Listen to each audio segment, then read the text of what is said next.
আজকের এই ভিডিওতে আমি বৃষ রাশি রোহিণী নক্ষত্রের 10টি শক্তিশালী দিক এবং 10টি দুর্বলতা নিয়ে আলোচনা করব। খুবই জনপ্রিয় একটা ভিডিও, আপনারা শেষ পর্যন্ত দেখবেন। আপনাদের নিজেদের বিষয়ে অনেক অজানা কথা আপনারা জানতে পারবেন। তো আমি শুরু করছি। বৈদিক জ্যোতিষশাস্ত্র অনুযায়ী রাশিচক্রের দ্বিতীয় রাশি হলো বৃষ রাশি। এই রাশির অধিপতি হলো শুক্র এবং এর যে নক্ষত্র রয়েছে সেই নক্ষত্রটি আছে রোহিণী নক্ষত্র, যা 4 নম্বর নক্ষত্র। এর অধিপতি গ্রহ হলো চন্দ্র। শুক্র হলো এর অধিপতি, আর এই কারণে সৌন্দর্য, বিলাসিতা এবং স্থায়িত্ব এটি আপনারা জন্মগতভাবেই পেয়ে থাকেন। আর চন্দ্রের কারণে আপনারা পেয়ে থাকেন মন, আবেগ ও সৃজনশীলতা।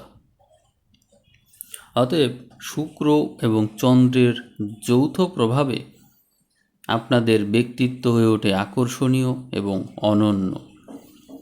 আপনাদের চরিত্রের অত্যন্ত শক্তিশালী 10টি দিকের মধ্যে প্রথম দিক হলো আকর্ষণীয় ব্যক্তিত্ব। স্বভাব সুলভভাবেই আপনারা সুন্দর, সুশ্রী এবং অত্যন্ত আকর্ষণীয় চেহারার অধিকারী হন। আপনাদের কথাবার্তা ও চাউনিতে গভীর সম্মোহনী শক্তি থাকে। আপনাদের মধ্যে রয়েছে ধৈর্য ও সহনশীলতা। চরম প্রতিকূল পরিস্থিতিতেও মাথা ঠান্ডা রাখতে জানেন আপনারা। যে কোনো কাজে দীর্ঘ সময় ধৈর্য ধরে লেগে থাকতে পারেন আপনারা। আপনাদের তৃতীয় গুণ উচ্চ সৃজনশীলতা ও শিল্পকলা প্রেম।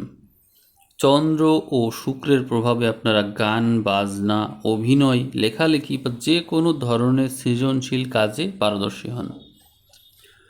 চতুর্থ শক্তিশালী দিক হল বিশ্বস্ত এবং নির্ভরযোগ্য। পারিবারিক জীবন হোক বা কর্মক্ষেত্র, আপনারা সম্পর্কের প্রতি অত্যন্ত অনুগত এবং বিশ্বস্ত সঙ্গী হিসেবে প্রমাণিত হন।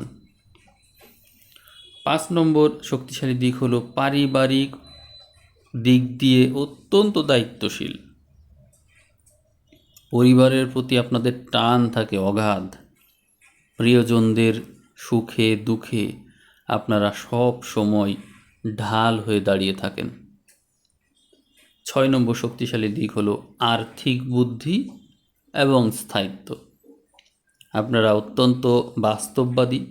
কিভাবে অর্থ সঞ্চয় করতে হয় এবং সম্পদ বৃদ্ধি করতে হয় তা আপনারা খুব ভালো করে জানেন। 7 নম্বর শক্তিশালী দিক হলো আপনারা পরিশ্রমী এবং লক্ষ্যে স্থির। আপনারা অলীক স্বপ্নে বিশ্বাসী নন। মাটিতে পা রেখে কঠোর পরিশ্রমের মাধ্যমে নিজেদের লক্ষ্য অর্জন করতে আপনারা পছন্দ করেন। আপনাদের 8 নম্বর শক্তিশালী দিক হলো আপনারা রান্নাঘর বা পাকশালা এবং আতিথেয়তায় সেরা। আপনারা রোহিণী নক্ষত্রের জাতক জাতিকা, আপনারা চমৎকার রান্না করতে পারেন এবং অতিথি আপ্যায়নে আপনাদের জুড়ি মেলা ভার। 9ম শক্তিশালী দিক হলো আপনাদের প্রকৃতি ও সৌন্দর্যের প্রতি খুব বেশি অনুরাগ। আপনারা গাছপালা, প্রকৃতি, সাজগোজ এবং চারপাশের পরিবেশ সুন্দর ও পরিপাটি রাখতে খুব পছন্দ করেন। আপনাদের 10ম শক্তিশালী দিক হলো দৃঢ় ইচ্ছা শক্তি। একবার কোনো বিষয় সিদ্ধান্ত নিলে তা পূরণ করার জন্য আপনারা নিজেদের শেষ রক্তবিন্দু পর্যন্ত বাজি রাখতে পারেন। এতক্ষণ আপনারা নিজেদের শক্তিশালী দিক জানলেন। আশা করি এইগুলো আপনারা আপনাদের জীবনে তীব্রভাবে প্রয়োগ করবেন। আর এখন আমি আপনাদের বলবো আপনাদের দুর্বলতা। নিজের শক্তিমত্তা এবং দুর্বলতার সমন্বয়ে নতুনভাবে নিজেকে সবার সামনে পরিচিত করবেন।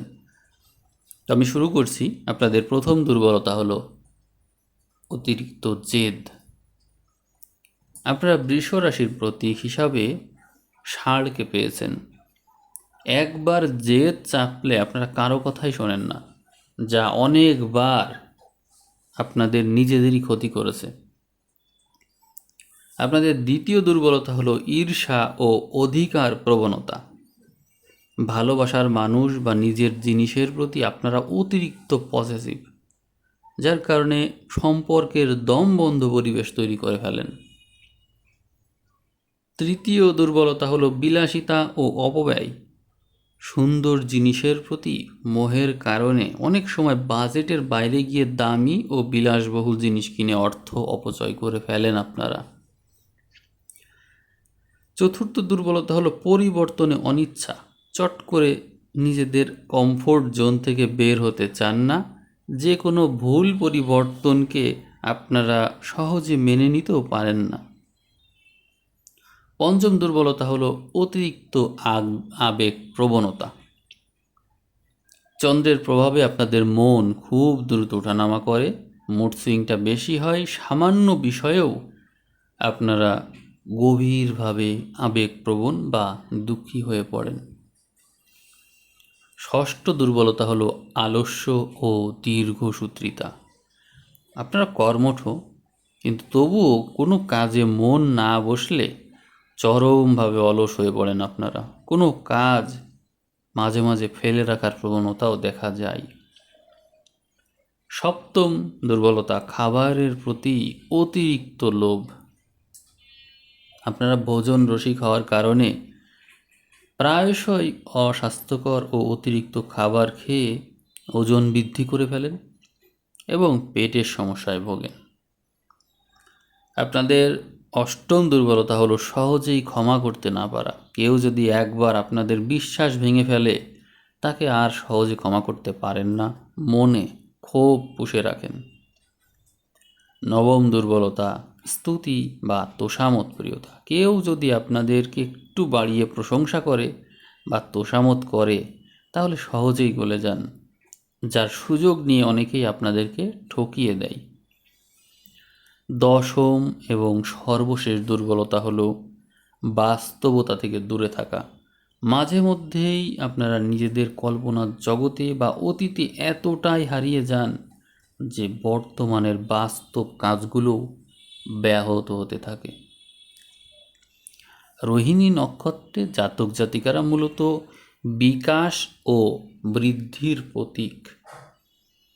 আপনারা জীবনে বস্তুগত সুখ এবং মানসিক শান্তি দুটোই চান। কর্মজীবনে আপনারা ব্যাংকিং, ফ্যাশন ডিজাইন, অভিনয়, ব্যবসা, কৃষি এবং হোটেল ম্যানেজমেন্টে দারুণভাবে সফল হন। আপনাদের মূল সমস্যা তৈরি হয় আপনাদের জেদ এবং মানসিক ওঠানামা থেকে। শুক্রের প্রভাবে আপনারা যেমন বিলাসী জীবন চান, তেমনি চন্দ্রের প্রভাবে আপনারা মানসিকভাবে খুব সংবেদনশীলও হন। যদি কেউ আপনাদের আবেগে আঘাত করে, তবে আপনারা খোলসের মধ্যে ঢুকে যান এবং চরম খিটখিটে হয়ে পড়েন। সম্পর্কে অতিরিক্ত অধিকার খাটানোর কারণে দাম্পত্য জীবনে মাঝে মাঝে ভুল বোঝাবুঝি তৈরি হতে পারে। তো এই দুর্বলতা কাটিয়ে ওঠার সহজ উপায় কি? চন্দ্রের প্রতিকার করতে পারেন মানসিক শান্তির জন্য। যেহেতু রোহিণী নক্ষত্রের অধিপতি চন্দ্র, তাই মনকে শান্ত রাখতে প্রতি সোমবার শিবলিঙ্গে জল বা কাঁচা দুধ অর্পণ করতে পারেন। পূর্ণিমার রাতে চাঁদনি আলোয় কিছুক্ষণ সময় কাটাতে পারেন। জেদ আর ক্রোধ নিয়ন্ত্রণের জন্য তাৎক্ষণিকভাবে সিদ্ধান্ত না নিয়ে 10 থেকে 1 পর্যন্ত উল্টো গণনা করতে পারেন। ওই সময় দীর্ঘ শ্বাস নিতে পারেন। প্রতিদিন অন্তত 10 মিনিট মেডিটেশন বা প্রাণায়াম করতে পারেন। যে কোনো পরিবর্তনকে স্বাগত জানাতে পারেন। জোর করে পুরানো অভ্যাস বা পরিস্থিতি ধরে রাখবেন না। পরিবর্তনকে স্বীকার করে নিতে শিখুন। আর্থিক শৃঙ্খলা এটি আপনার জীবনে একটা বড় দুর্বলতা। বিলাসবহুল জিনিস কেনার আগে 30 দিনের নিয়ম ব্যবহার করুন। কোনো দামি জিনিস পছন্দ হলে 30 দিন অপেক্ষা করুন। তারপরও যদি মনে হয় এটি জরুরি, তবেই কিনুন, এতে অপব্যয় কমবে। খাদ্যাভ্যাসে নিয়ন্ত্রণ আনার জন্য নতুন পদ্ধতি অবলম্বন করতে হবে। ভোজন রসিক হওয়া ভালো, তবে সুগার এবং ওজন নিয়ন্ত্রণে রাখতে ডায়েটে সবুজ শাকসবজি বৃদ্ধি করে ফেলুন এবং ফাস্ট ফুড এড়িয়ে চলুন। প্রতিদিন অন্তত 30 মিনিট হাঁটাহাঁটি করুন। ক্ষমা করার মানসিকতা রাখতে হবে। মনে ক্ষোভ পুষে রাখলে নিজেরই মানসিক ক্ষতি হয়। মানুষকে ক্ষমা করতে শিখুন এবং অতীত ভুলে বর্তমানে বাঁচতে শিখুন। সাদা বা হালকা রঙের পোশাক ব্যবহার করতে পারেন। আপনার জন্য শুভ রং হলো সাদা, ক্রিম বা হালকা নীল। গুরুত্বপূর্ণ কাজে যাওয়ার সময় আপনার পোশাকে এই ধরনের রং ব্যবহার করলে আর আপনার আত্মবিশ্বাস ও মানসিক শান্তি বজায় থাকবে। কথাগুলো মনে রাখবেন। রোহিণী নক্ষত্রের মানুষেরা যদি ভেতর থেকে তাদের সৃজনশীলতাকে সঠিক দিকে পরিচালিত করতে পারে এবং জেদ কিছুটা নিয়ন্ত্রণে রাখতে পারে, তবে সমাজে আপনারা অত্যন্ত সম্মানীয় এবং সফল ব্যক্তি হিসেবে অবশ্যই প্রতিষ্ঠিত হবেন। সবাই ভালো থাকবেন। সবাইকে অসংখ্য ধন্যবাদ।